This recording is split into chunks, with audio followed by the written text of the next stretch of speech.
Good afternoon, everybody. It's your favorite aspiring revolutionary here, a wandering author, reminding you that we are all the authors of our own lives. As always, my message remains the same. Spend less, live more, earn your freedom with frugality. Today, we are going down Goose Creek Trail in E.P. Tom Sawyer State Park on the eastern side of Louisville, Kentucky. I still don't have my car. I actually think the mechanics might be trying to screw me over a little bit. It is what it is. They are open tomorrow, so hopefully I will have my car tomorrow, but that means that I just walked about 5 miles in order to get to where I am. You can't really tell, but I am drenched in sweat. Anyways, nobody's gonna stop me from doing my passion project, and nobody should stop you from doing yours either.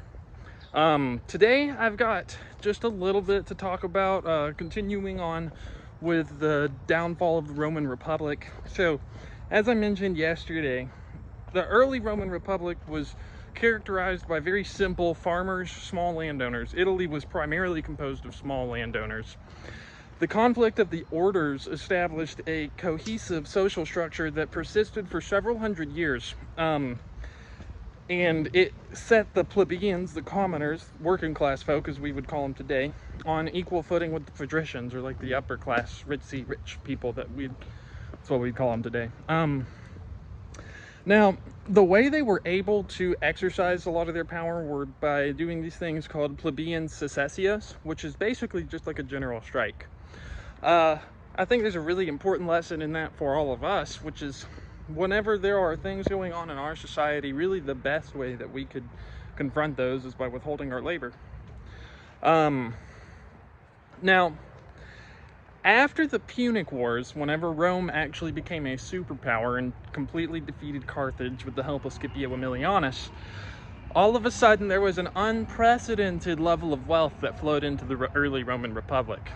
Like I mentioned, they were mainly common folk up until that point. But once they defeated the Carthaginians, they conquered a ton of Eastern civilizations that were well developed, like Numidia, parts of Persia.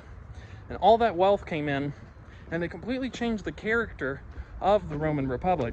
Livy actually believed, the famous Roman historian, believed that Rome's downfall was a direct result of their successes and the morally degrading character of them.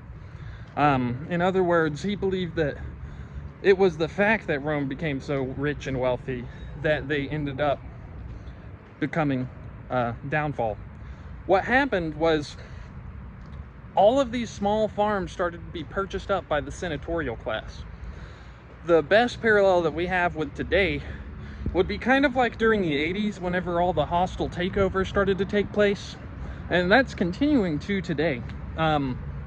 We're starting to see more and more people with fewer and fewer stuff. The people that do own stuff is a smaller and smaller group of people.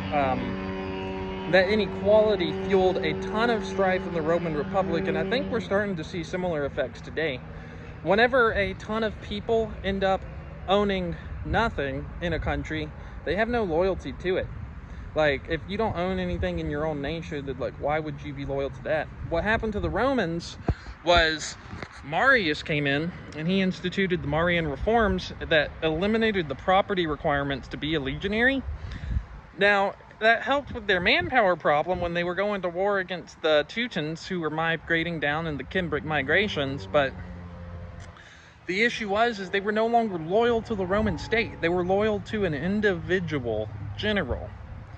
And that was very dangerous. And it eventually, very quickly, within a few decades, led to the first major civil war in Rome's history between Marius and Sulla. That ended up culminating in a reign of terror.